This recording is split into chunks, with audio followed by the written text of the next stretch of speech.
हर कहानी कुछ कहती है। दोस्तों आइए सुनते हैं आज की कहानी क्या कहती है। कहानी शुरू करूं से पहले आपसे निवेदन करूंगा कि अगर आप इस चैनल पर नए हैं तो इस चैनल को सब्सक्राइब जरूर कर लीजिएगा। आज की कहानी का नाम है किसे पहले खाऊं। दोस्तों 100 दिन 100 वीडियो चैलेंज का ये 39वां वीडियो है। मैं आशा करता हूँ आप लोगों को वीडियो पसंद आ रही होंगी। बाकी करते इस वीडियो देखने के लिए आप चैनल की प्लेलिस्ट पर जाकर वहाँ से देख सकते हैं। तो आइए शुरू करते हैं आज की कहानी। किसी जंगल में एक बूढ़ा सियार रहता था। वो बहुत चालाक था, पर बुढ़ापे के कारण उसमें वो शक्ति नहीं थी जिससे अपने समाज के लिए वो कोई जासूसी का काम कर सके या अपना शिकार खुद पकड़ सके। इसलिए सियारों ने उसे कहीं जंगल में छोड़ देने का फैसला किया जिससे उसे अपने हिस्से का शिकार देना न पड़े और जंगल में मरे पड़े शिकार को खाकर वो अपना पेट भर सके। ऐसा फैसला कर एक दिन सियारों ने उसे अकेला जंगल में छोड़ दिया। बूढ़ा सियार चालाक तो था ही, इसलिए उसे अपने साथियों की मक्कारी समझने में देर न लगी।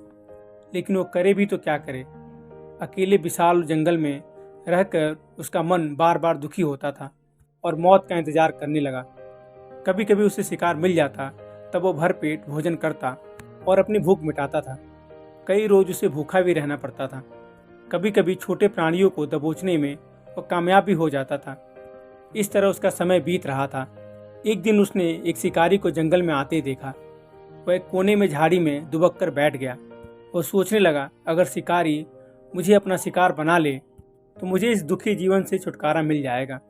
अतः इस झाड़ी से निकलकर शिकारी के समक्ष चला जाता हूँ। यह सोचकर सियार झाड़ी से बाहर निकला। शिकारी की नज़र हिलती हुई झाड़ी से बाहर निकलते हुए सियार पर पड़ी, लेकिन वो सियार का शिकार करने नहीं बल्कि जंगली सुअर और हिरणों का शिकार करने के लिए आया था। इसलिए उसने उस ओर ध्यान न देकर इधर उधर देखने लगा। एकाएक उसकी नज़र हिरण पर पड़ी। उसने अपने नुकीले बाण से उस हिरण की तरफ निशाना साधा। निशाना अचूक था। बाण लगते ही हिरण लड़खड़ाकर गिर पड़ा। शिकारी हिरण को लेने के लिए आगे बढ़ा। तभी उसने एक भालू को लपक कर अपनी तरफ आते हुए देखा। शिकारी ने अपने को बचाने की नीयत से भालू की तरफ बाण साधा, लेकिन उसके लंबे लंबे बाल थे जिसके कारण वो बाण भालू को कुछ नहीं कर पाया। भालू के शरीर में कुछ घाव जरूर बने, पर बाण लगने से भालू मरा नहीं। बाण लगने से भालू को बहुत गुस्सा आया। उसने गुस्से में उछलकर शिकारी को घायल कर दिया। भालू के भारी पंजों से शिकारी घायल होकर वहीं गिर पड़ा। शिकारी भालू ने क्रोधित होकर शिकारी का खून पीकर अपना क्रोध शांत किया। इसके पश्चात घायल भालू वहां से चल पड़ा। बूढ़ा सियार इस दृश्य को देखकर बहुत घबरा गया और डर से कांपने लगा, लेकिन भालू को वहां से जाते हुए देख उसकी जान में जान आई। उसने अपने आप को संभाला और फिर सामने के दृश्य को देखा। सामने दो लाशें थी, एक शिकारी का और एक हिरण का। भूख के कारण उसके मुंह से लार टपकने लगी। पहले किसे खाऊं वो सोचने लगा। एकाएक उसको ख्याल आया, मैं एक ही बार में दोनों लाशों को नहीं खा सकता हूँ। पहले एक को खाया जाए फिर दूसरे को। यह सोचते हुए उसने अपनी आंखें बंद कर ली। आंखें बंद करके उसने सोचा, मेरी नज़र जिस पर पड़ेगी उसे ही पहले खाऊंगा। यह बात मन में आते ही उसने अपनी आंखें खोली। आंखें खुलते ही सबसे पहले उसकी नज़र उस धनुष पर पड़ी जो शिकारी के हाथ से गिर पड़ा था। धनुष को देखते ही वो सोचने लगा, इसकी डोर भी तो चमड़े की बनी है, अतः पहले इस तात को चबाकर दांतों के धार को तेज करता हूँ, इसके बाद शिकार का आनंद लूंगा।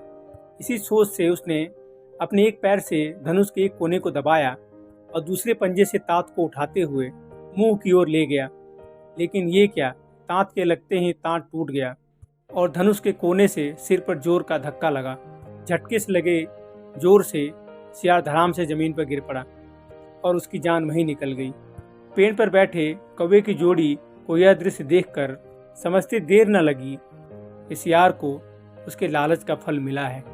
इसके बाद दोनों ने कांव कांव कर अपने जमात को बुलाना शुरू कर दिया।